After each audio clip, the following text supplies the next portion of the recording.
人家真欢喜，不过今麦要来关心一个较无奈新闻，讲到中南部的菜农今麦是有够惨，因为疫情影响，活动若每日拢停办，学校嘛延后开学，市面上消费能力不足，所以讲青菜供应量拢上济，至少讲菜价煞崩盘。就高丽菜拍卖价小为25块，今麦6败到剩4块8，白菜呢本来为16块。落到剩3块9，有菜农因为菜伤过济，卖袂出去要安怎？超过几千箱的青菜，拢总当场甲毁掉。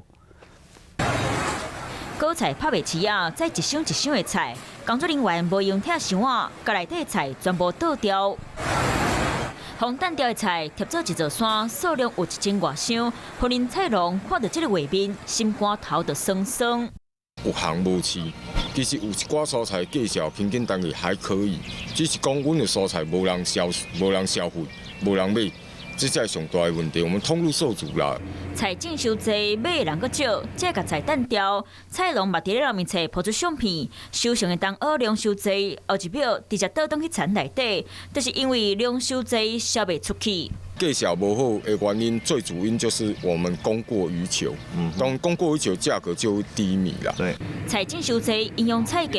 富林西里菜市啊拍卖行情，今年1月，高丽菜1公斤24，冬蚵1公斤75块1，白菜1公斤14块8。上新菜价，高丽菜变4块8，冬蚵14块5，白菜3块9。其他菜类价少伫咧3个月内一直落，互菜农了个吐。